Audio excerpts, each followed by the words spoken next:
Mes chers amis, en ces temps de confinement, il faut profiter de la latence, de l'espace interne, résilient, psychologique, profond, que nous n'avons pas suffisamment le temps d'explorer lorsque nous sommes pris par le tourbillon de la vie. C'est la raison pour laquelle, inspiré par Gulbich Khan, le plus grand chaman du vimeux profond, et les plus grands maîtres de la relaxation transcendantale parallèle et simultanée du vexin mongol et de la thiérache asiatique, je vous propose, avec humilité et l'humidité sous les bras, qui sied à tout Charles Espère de qualité, un certain nombre de conseils qui, j'en suis certain, vous seront de la plus grande utilité.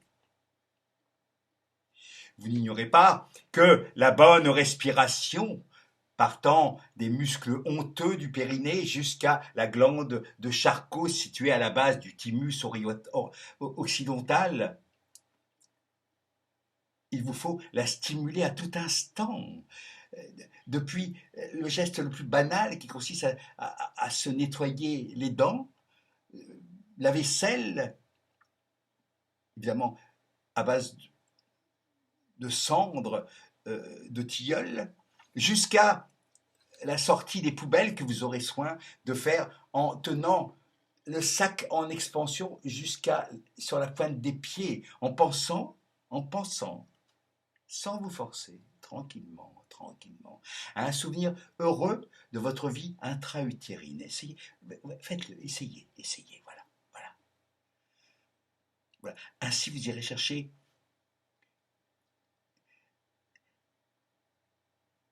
le meilleur de vous-même.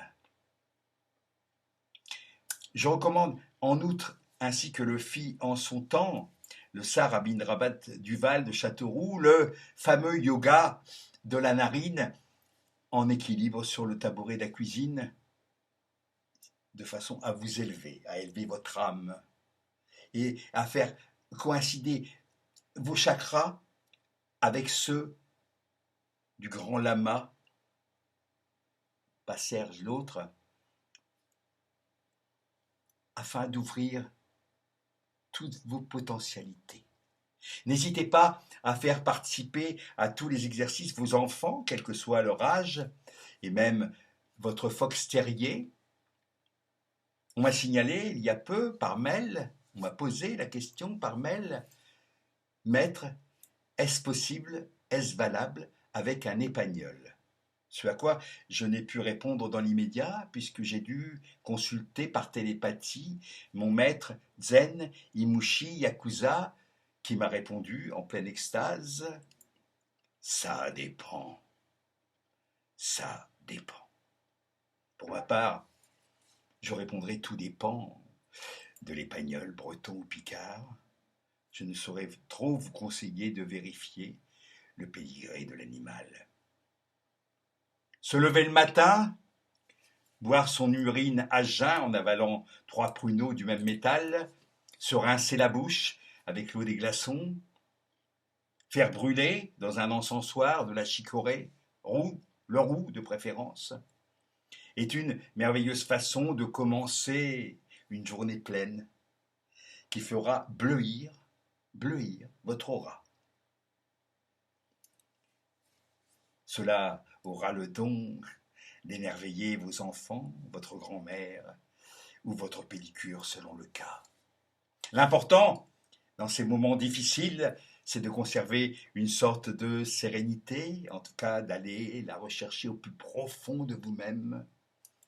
Là-haut, même la main d'un homme n'a jamais mis les pieds. Concentrez-vous non pas sur votre nombril, mais imaginez celui d'Adam et Ève qui évidemment ne pouvait en avoir. Ce paradoxe épistémologique remplira votre journée de réflexion profonde, philosophique, mais je vous recommande cependant de ne point aller jusqu'à l'hallucination.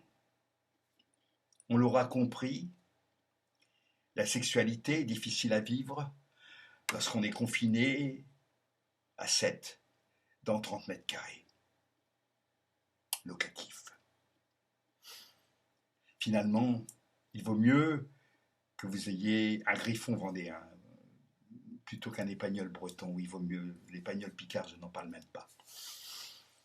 Je vous recommande donc pour la sexualité la méthode soufie, qui consiste à penser très fort aux trompes de Fallope de l'une et à l'épididyme ou à la prostate de l'autre. Essayez, vous verrez. Je vous en donne ma parole. On obtient parfois des résultats orgastiques comparables à ceux d'un concert de trompes tibétaines au beau milieu de la nuit sur le mont Chauve. Essayez, chers amis.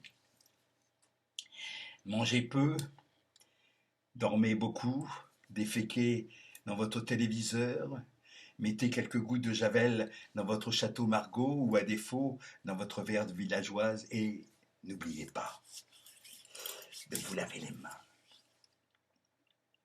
À la suite de cette vidéo, vous trouverez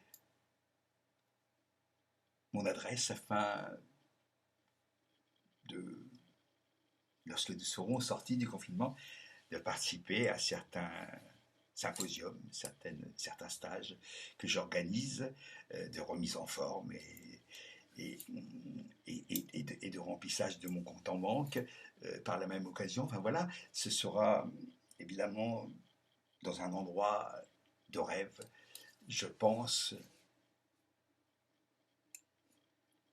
dans une ancienne sucrerie du Santerre, sans doute. Voilà. Je vous recommande à tous de veiller à votre corps et à votre âme. C'est extrêmement important.